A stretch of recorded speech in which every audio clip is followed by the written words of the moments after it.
Empurrões na câmera, xingamentos, agressões físicas e verbais. O característico bloco de anotações e o microfone não servem de escudo para os jornalistas diante da violência.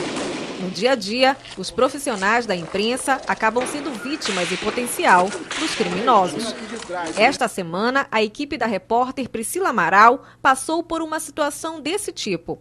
Eles foram assaltados enquanto realizavam uma reportagem em uma comunidade em Belém. Eles entraram no carro e começaram a ameaçar-nos, dizer que iam nos matar, que era para a gente ficar calado, que eles iam matar se a gente falasse alguma coisa e que se nós voltássemos ali ou contasse para alguém, eles também iriam nos matar. Para o delegado que apura o caso, os criminosos avaliam a fragilidade das vítimas e nessa situação, as equipes de reportagem tornam-se alvo.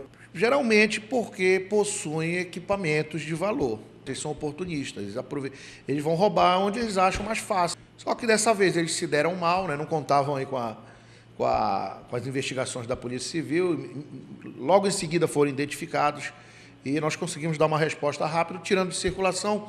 Mas como a notícia não tem hora para acontecer, muitas vezes esse reforço não chega a tempo. Foi o que ocorreu com esta jornalista. Ela foi cobrir um acidente de trânsito e o acusado de ter atropelado uma ciclista a agrediu verbalmente. Você está perguntando isso por causa das câmeras? Eu quero saber se tu ainda continua na tua prostituição ainda, hein? Tu ainda continua a mesma p*** da vida? Tu saiu da faculdade agora, tu? Em nenhum momento eu me excedi, nem em tom de voz. Eu acho que eu insisti nas perguntas, não porque eu queria ofendê-lo, nem nada, mas porque eu queria saber a verdade. Um relatório divulgado pela Organização das Nações Unidas apontou que só em 2012, 119 jornalistas foram assassinados enquanto trabalhavam. E diferente do que se pode imaginar, nem todos estavam cobrindo conflitos armados. Na maioria dos casos, eram apurações de denúncias da população, principalmente em relação a atividades ilegais, corrupção e tráfico de drogas. O caso mais conhecido no país é do jornalista Tim Lopes, da Rede Globo, morto por traficantes em uma favela no Rio de Janeiro. Outra vítima foi o cinegrafista Gelson Silva, da Rede Bandeirantes, que morreu atingido por um tiro de fuzil durante uma operação do BOPE, também na capital carioca. Veja o momento dos disparos.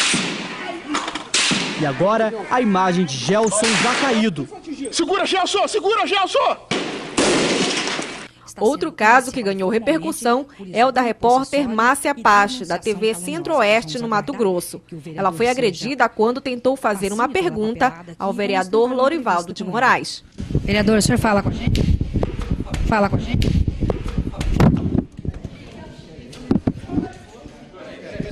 O vereador Quirrarinha acaba de nos agredir. Estamos fazendo o nosso trabalho. No ranking nacional divulgado pela Federação dos Jornalistas, o Pará ocupa o 2º lugar quando o assunto é a violência praticada contra esse tipo de profissional. Só no ano passado, aqui no estado, foram registrados 9 casos. Esse ano já são 4. Um dos grandes problemas é que, na maioria das vezes, os jornalistas têm medo de denunciar quando o crime é praticado contra eles próprios. Geralmente o jornalista que é violentado, que sofre algum tipo de agressão física, ou moral, ou verbal, ele acaba deixando isso nos bastidores. Então, o clamor que o sindicato faz é de que essas denúncias de fato cheguem ao sindicato, para que o sindicato possa agir de alguma forma. O perigo ele é contínuo e constante. E se a gente não denuncia e não cobra também os nossos direitos, fica difícil ter um resguardo de segurança para trabalhar. Então, nem o jornalista recebe, que eu saiba, no caso, periculosidade e adicional por qualquer tipo de atividade de risco em Belém. Para a presidente do Sinjor, é preciso que o profissional se imponha e a empresa se responsabilize pelos riscos que o jornalista venha a se expor. O jornalista precisa impor-se limites. Um bom material jornalístico não está acima da vida dele. E as empresas precisam entender que o produto final do material que eles estão pedindo não pode ser a morte ou a violência de um jornalista. Para esta doutora em Ciências Sociais, a violência contra os jornalistas prejudica não só esses profissionais, mas a sociedade inteira.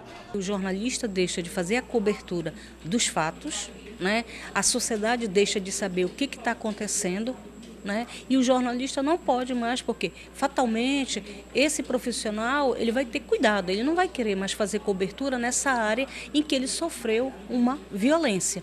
Então perde a sociedade, perde o cidadão também, porque esse cidadão ele não vai saber o que está acontecendo, nós não estamos refletindo, nós não estamos discutindo. E aí?